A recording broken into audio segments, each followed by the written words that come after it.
Gen Z को Bharatiya Janata party सरकारों के खिलाफ एक और बड़ी जीत मिली है। असम सरकार, बंगाल सरकार, राजस्थान, इन तमाम राज्यों ने, बिहार, इन तमाम राज्यों ने जो छात्रों के खिलाफ एफआईआर दर्ज किए थे वो सब वापस ले लिया गया है। छात्रों को रिहा किया जा रहा है। और क्यों, मैं आपको बताता हूं।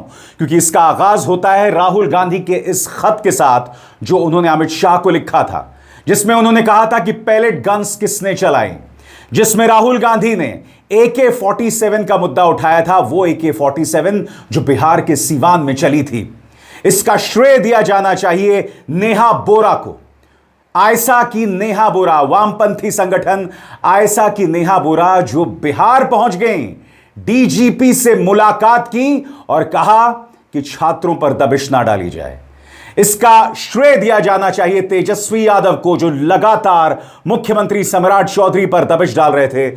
और इसका श्रेय दिया जाना चाहिए कॉकरोच जनता पार्टी को। और कॉकरोच जनता पार्टी के साथ आए हैं वरिष्ठ वकील कपिल सिब्बल। वाकई दोस्तों, कपिल सिब्बल कमाल की शख्सियत हैं। यह व्यक्ति राजनीतिक शख्सियत हैं, मगर यह व्यक्ति लगातार जिस पर जुल्म होता है, अत्याचार होता है, यह व्यक्ति बगैर एक पैसा लिए उनके साथ खड़ा होता है। और भारतीय जनता पार्टी सरकार, देखिए साहब किस तरह से स्वागत किया गया था धर्मेंद्र प्रधान का। मैं समझना चाहता हूं, ये जो सिर पर लगाया गया है, ये साफा या मुकुट जो भी कहें, इन्होंने ऐसा कौन सा महान काम किया। अब आप समझे, जेन-ज़ी ने भारतीय जनता पार्टी के अहंकार को चूर चूर कर दिया। आपने अपने मंत्री को बर्खास्त किया, मगर अहंकार इस कदर है कि जब वो संसद आए तो आपने इस तरह से उनका सम्मान किया। और बात वहां नहीं रुकती दोस्तों। केरल में आरएसएस से जुड़ा ये शख्स मोहनदास, इन्होंने एक निहायत ही वाहियात बयान दिया है। इन्होंने कहा है कि अगर मैं होता तो कॉकरोच जनता पार्टी समर्थकों पर गोली चला देता, उन सबको जान से मार देता। और यह व्यक्ति यहां नहीं रुका है, यह व्यक्ति यह भी कह रहा है कि कॉकरोच जनता पार्टी आंदोलन में शामिल लड़कियों को बलात्कार पसंद है। यह है इनकी भाषा। ये इस कदर बौखला गए हैं दोस्तों, इन पर कोई एक्शन नहीं होगा, कोई एक्शन नहीं होगा। मैं फिर आपसे पूछना चाहता हूं कि इनको शर्म नहीं आती। एक एक करके दोस्तों, ये जो बड़ी जीत मिली है उसकी तस्वीरें और वो खबर आपके सामने। सबसे पहले बिहार सरकार ने बाकायदा यह फरमान जारी किया है, जिसमें उन्होंने कहा कि जितने एफआईआर्स दर्ज किए गए हैं वो सब वापस लिए जाएंगे। कॉकरोच जनता पार्टी ने क्या ऐलान किया आपके स्क्रीन्स पर। बिहार में छात्रों की बड़ी जीत। बिहार पुलिस ने सभी मुकदमे वापस लेने की बात कही, सभी को जल्द छोड़ने का आश्वासन भी दिया। मैंने कहा है कि किसी भी छात्र के साथ अन्याय नहीं होने दिया जाएगा। छात्र शक्ति जिंदाबाद। और मैं आपको बतलाना चाहता हूं ऐसा क्यों हुआ। नेहा बोरा, आयसा से जुड़ी नेहा बोरा, और जैसे कि आप देख सकते हैं बिहार के डीजीपी के साथ नेहा यहां मुलाकात कर रही हैं। मैं आपको बतला दूं दोस्तों, जैसे ही कॉकरोच जनता पार्टी आंदोलन खत्म हुआ, धर्मेंद्र प्रधान का इस्तीफा हुआ, नेहा ने आराम नहीं किया, नेहा ने जश्न नहीं मनाया।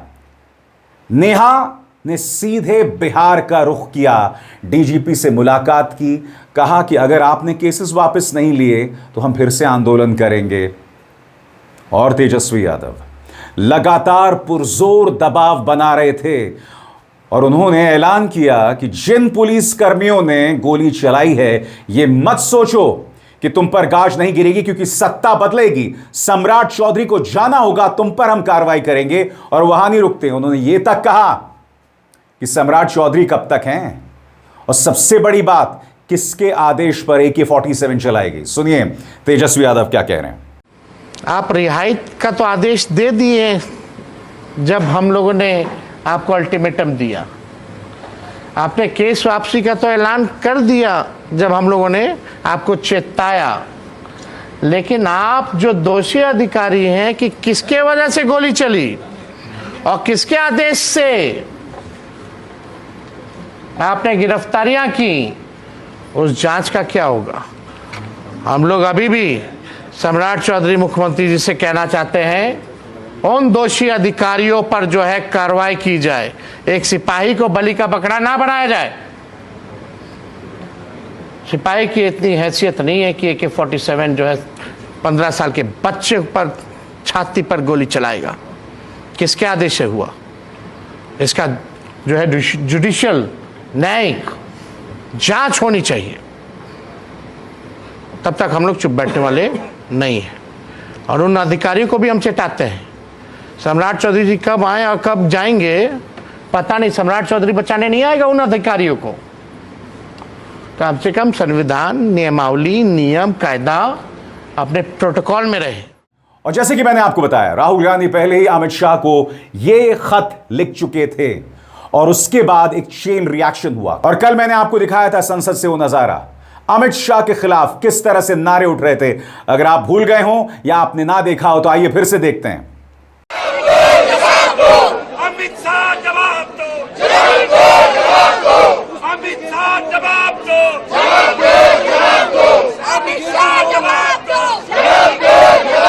अमित शाह जवाब दो, गोली की सरकार नहीं चलेगी, नहीं चलेगी, लाठी गोली की सरकार नहीं चलेगी, नहीं चलेगी, शाह जवाब दो, जवाब दो, जवाब दो। दोस्तों, दो तीन चेहरों की तारीफ की जानी चाहिए। नेहा बोरा, कपिल सिब्बल जो अब कॉकरोच जनता पार्टी के साथ आए हैं, राहुल गांधी, ये तमाम चेहरे लगातार फोकस्ड हैं। सबसे पहले मैं चाहता हूं आप सुने नेहा बोरा क्या कह रही हैं। उन्होंने कहा कि हमें जीत मिल गई है मगर हमारी चुनौती यहां खत्म नहीं होने वाली। नेहा, आज 27 जुलाई है और मैं इस वक्त पटना में हूँ। कुछ ही घंटों पहले गृह विभाग से एक नोटिफिकेशन आया है, जिस नोटिफिकेशन में ये लिखा हुआ है कि आज यानी कि 26 तारीख से पहले जितने भी मुकदमे बिहार के छात्र नौजवानों पे हुए हैं उन सबको वापस लिया जा रहा है और तमाम छात्रों को रिहा किया जा रहा है। हम इस नोटिफिकेशन को भी वेलकम करते हैं। हालांकि ये नोटिफिकेशन आज बहुत प्रेशर डालने के बाद आया है। छात्रों के 30 जुलाई के कॉल के ऑलरेडी अनाउंस होने के बाद आया है, लेकिन हम वेट करेंगे ये नोटिफिकेशन फॉलो थ्रू हो, बिहार पुलिस हर एक छात्र को रिहा करे और जब तक छात्र रिहा नहीं होंगे 30 जुलाई का हमारा कॉल बिहार भर में जारी रहेगा। और अब एक जरूरी संदेश, सच के इस सफर में मेरा साथी बनिए, मेरा चैनल ज्वाइन कीजिए और इनमें से एक विकल्प, एक ऑप्शन चुनिए। शुक्रिया।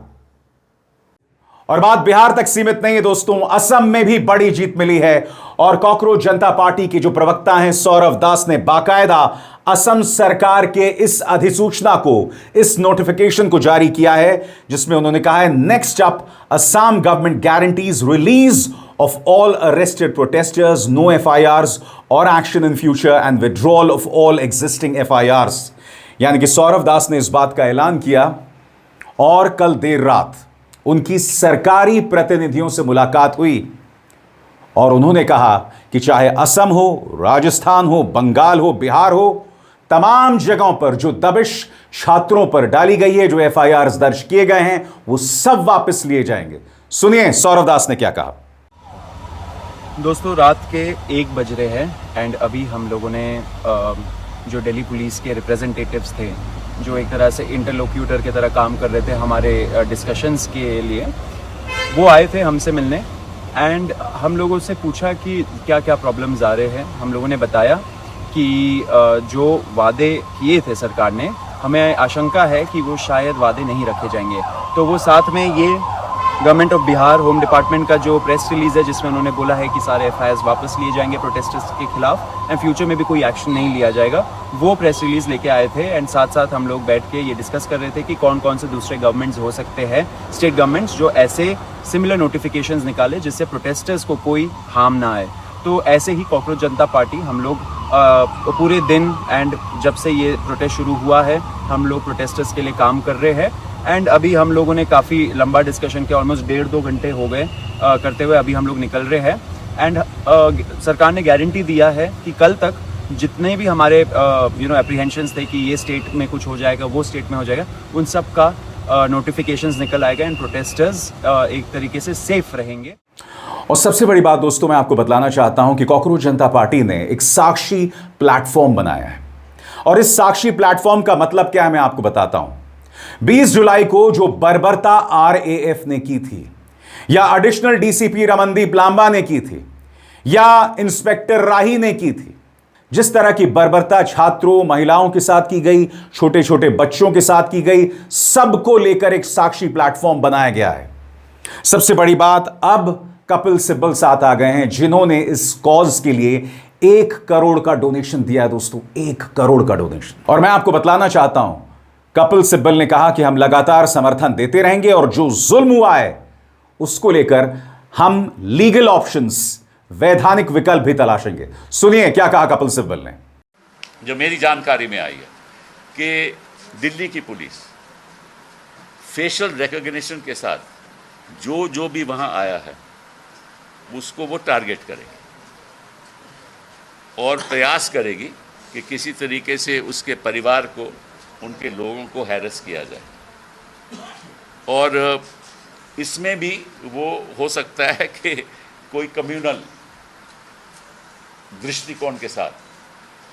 देखिए, ये जो इनकी प्रोटेस्ट है कि मैं तो बाहर का आदमी हूँ, मैं तो इनके साथ प्रोटेस्ट में तो जुड़ा नहीं, ना मैं कभी गया, लेकिन जो मेरी सोच है कि ये जो हिंदू मुस्लिम करते हैं ना, ये हर जगह यही करेंगे, तो इनका तो मकसद ये है।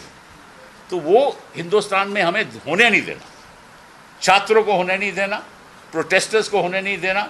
ये above class, above creed, above religion, ये मूवमेंट है हिंदुस्तान के सुधार के लिए, और सुधार तभी होगा अगर ये सब धर्म के लोग, सब जाति के लोग इकट्ठा होकर इसमें शामिल होंगे। मेरा तो रोल रही है कि मैं इसको बाहर से कानूनी तौर पे सपोर्ट करूं।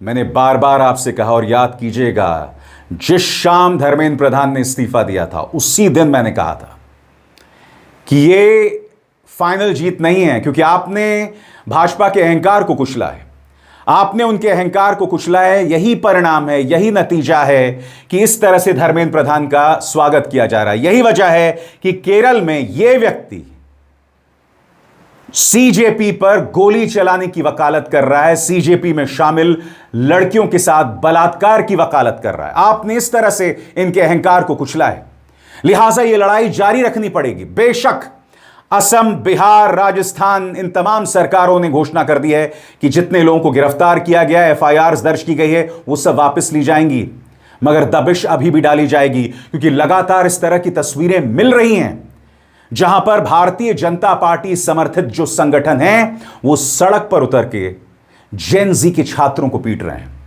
मैंने आपको इसी मंच पर इस सत्यम पंडित की बात की थी, जो गाड़ी में बैठकर छात्रों को पीट रहा था, आयुष नाम के एक छात्र को पीटा था। अब तक इस व्यक्ति के खिलाफ कोई एफआईआर दर्ज नहीं की गई है, हालांकि इसका आपराधिक रिकॉर्ड है। इसे पहले पुलिस, उत्तर प्रदेश पुलिस गिरफ्तार कर चुकी है, इसके खिलाफ कई केसेस हैं। फिर भी जैसा कि अखबार की एक कतरन बता रही है, अब तक कोई एफआईआर दर्ज नहीं हुई है और इस पर कोई दबिश नहीं डाली जा रही है। यह हौसला आता कहां से है? आता कहां से हौसला? इसलिए विपक्ष जो है आराम नहीं कर सकता। सुनिए कंचना यादव क्या कह रही है बिहार की जीत पर। साथियों, हमारी आज एक और जीत हुई है।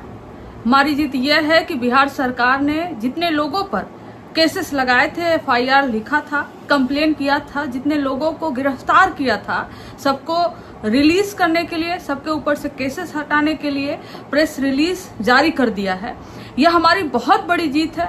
यह उस अल्टीमेटम की जीत है जिसको तेजस्वी जी, नेता प्रतिपक्ष, ने दिया था कि अगर आज रात तक सबको रिहा नहीं किया गया, सबके ऊपर से कंप्लेन नहीं हटाया गया और पुलिस पे एक्शन नहीं लिया गया, जिन्होंने AK-47 चलाया, जिन्होंने ब्रुटैलिटी की, तो इसके खिलाफ कल आंदोलन होगा। और इस आंदोलन से डर गई भाजपा सरकार, गुंडों की सरकार, सड़क छाप मुख्यमंत्री की सरकार, और ये केसेस वापस ली।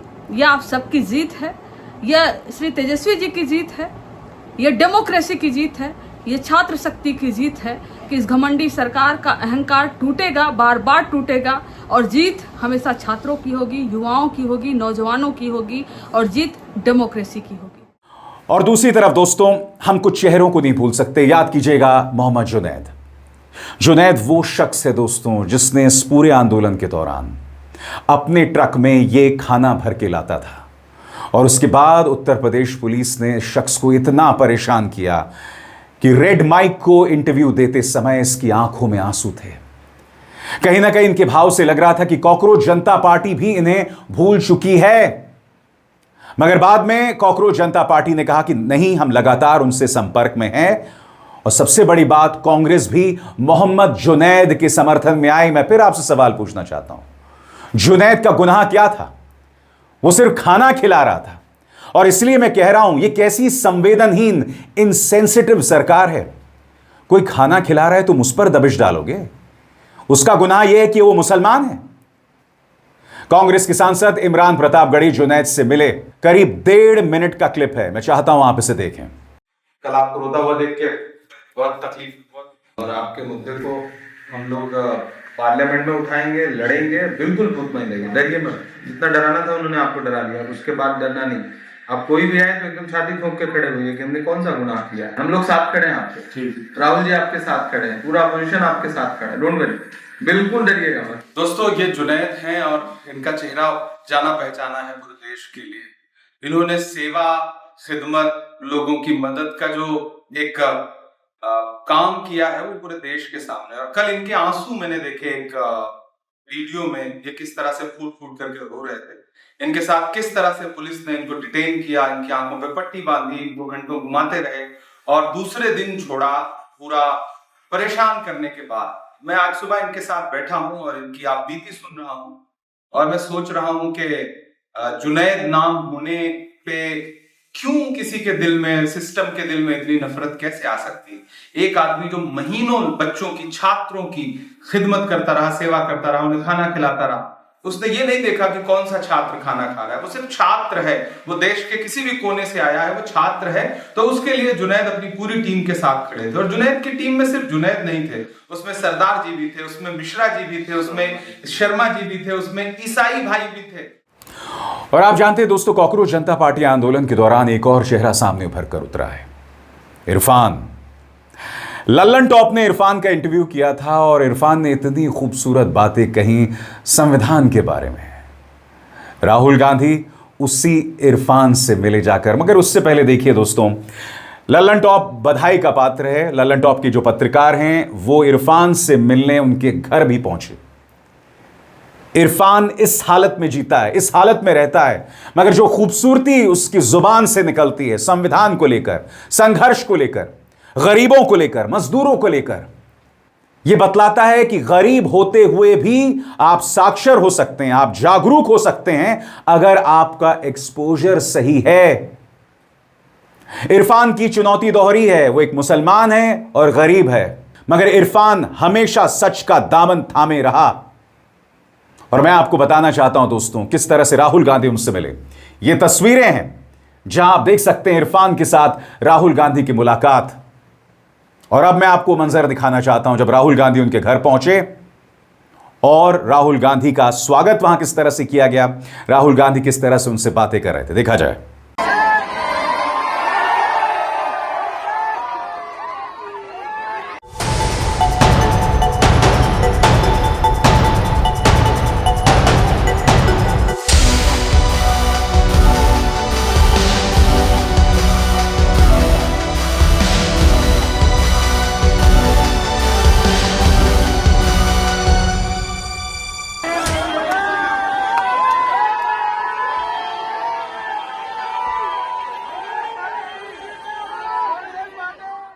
भारतीय जनता पार्टी अभी भी मुद्दे को नहीं समझ रही है। आप धर्मेंद्र प्रधान का इस तरह से स्वागत कर रहे हैं, इससे आपको और ज्यादा वोट्स नहीं मिलने वाले हैं। आपका डंका इंटरनेशनली बज रहा है। AK-47 के जरिए जो गोलियां चलाई गई, इसकी चर्चा रॉयटर्स में हो रही है। और रॉयटर्स में हो रही है तो आप अंदाजा लगा सकते हैं कि दुनिया भर में इसका डंका बज रहा है। और सबसे बड़ी बात, आपकी विचारधारा से जुड़े लोग या तो हिंसा की बात करते हैं, जैसे कि हमने सत्यम पंडित को देखा, या फिर कनॉट प्लेस से ऐसी कई तस्वीरें सामने उभर कर आ रही हैं जहां पर भारतीय जनता पार्टी के जो सहयोगी संगठन के गुंडे हैं, अराजक तत्व हैं, वो जेनजी से जुड़े छात्रों को पीट रहे हैं। ये लोग संवाद नहीं कर सकते हैं, ये सिर्फ गाली दे सकते हैं। इन्हें प्रॉब्लम इस बात को लेकर है कि प्रधानमंत्री नरेंद्र मोदी के बारे में आप शब्दों का इस्तेमाल किया गया जो गलत है, नहीं होना चाहिए। मगर मैं आपसे एक सवाल पूछना चाहता हूं, जिस प्रधानमंत्री ने 50 करोड़ की गर्लफ्रेंड जैसे शब्दों का इस्तेमाल किया, कांग्रेस की विधवा, जर्सी काऊ, आपका मंगलसूत्र, आपकी भैंसिया ज्यादा बच्चा पैदा करने वाले लोगों को दे दिया जाएगा। शमशान वर्सेस कब्रिस्तान। और सबसे बड़ी बात, ये जो भाजपा का प्रचार तंत्र है, इनकी हकीकत मुझे आपको बतलाने की जरूरत है? बताइए, बतलाने की जरूरत है आपको? और सबसे बड़ी बात, ये है टीजी मोहनदास, आरएसएस के आइडियोलॉग हैं। इन्होंने कहा कि कॉकरोच जनता पार्टी में शामिल लोगों को गोली से मार देना चाहिए, जंतर मंतर में पुलिस को गोली चला देनी चाहिए। ये व्यक्ति रह कहां रहा है? केरल में रह रहा है। आप अंदाजा लगा सकते हैं दोस्तों, आरएसएस इस शख्स के जरिए केरल जैसे खूबसूरत राज्य में कितना जहर फैला रहा होगा, कितना जहर फैला रहा होगा। सिर्फ गोली मारने की बात यह व्यक्ति नहीं कर रहा है, इस व्यक्ति ने यह भी कहा कि कॉकरोच जनता पार्टी में शामिल औरतों को बलात्कार पसंद है। मैं फिर पूछना चाहता हूं कि क्या यही हकीकत है भाजपा, उसकी सोच और उसके सहयोगी संगठनों की? यह सवाल किया जाना चाहिए भाई। जब गौरी लंकेश की हत्या हुई थी, पत्रकार गौरी लंकेश की हत्या हुई थी, तब याद कीजिएगा प्रधानमंत्री नरेंद्र मोदी ट्विटर में जिन वाहियात नफरती लोगों को फॉलो करते हैं, सोशल मीडिया हैंडल एक्स में फॉलो करते हैं, इन्होंने जश्न मनाया था। इन्होंने स्वर्गीय गौरी लंकेश के बारे में अपशब्दों का इस्तेमाल किया था। ये किस तरह की बेहूदगी है, मैं समझना चाहता हूं। और फिर तुम्हें प्रॉब्लम है इस बात का कि जंतर मंतर प्रोटेस्ट में कुछ नारे निकले जिसमें प्रधानमंत्री को गाली दी गई। ये गाली ये लोग सीख कहां से रहे हैं? पिछले 12 सालों में यह गाली की संस्कृति आई कहां से है? 24 घंटे प्राइम टाइम टेलीविजन में यही जहर उगला जाता है। तुम्हारे प्रवक्ता चाहे गौरव भाटिया हो, चाहे प्रेम शुक्ला हो, चाहे वो शहजाद पूनावाला हो, चाहे वो वाहियात भंडारी हो, ये सब गाली गलौज करते हैं प्राइम टाइम में, गंदी गंदी गालियां देते हैं, ऐसे शब्दों का इस्तेमाल करते हैं जिसे आप दोहरा भी नहीं सकते हैं। तो आप क्या उम्मीद कर रहे हैं? जवाब में लोग क्या कहेंगे? वही तो कहेंगे जो उन्होंने सीखा होगा। और मैं फिर दोहरा दूं, अब शब्दों का इस्तेमाल नहीं होना चाहिए, हिंसा नहीं होनी चाहिए। इस देश का सबसे बड़ा एक्सपोर्ट, सौगात इस दुनिया को सत्याग्रह है, अहिंसा है। हमें हमेशा उसका दामन थामे रहना होगा। यह फैक्ट है और फैक्ट के अलावा कुछ नहीं। अब इसार शर्मा को दीजिए इजाजत। नमस्कार।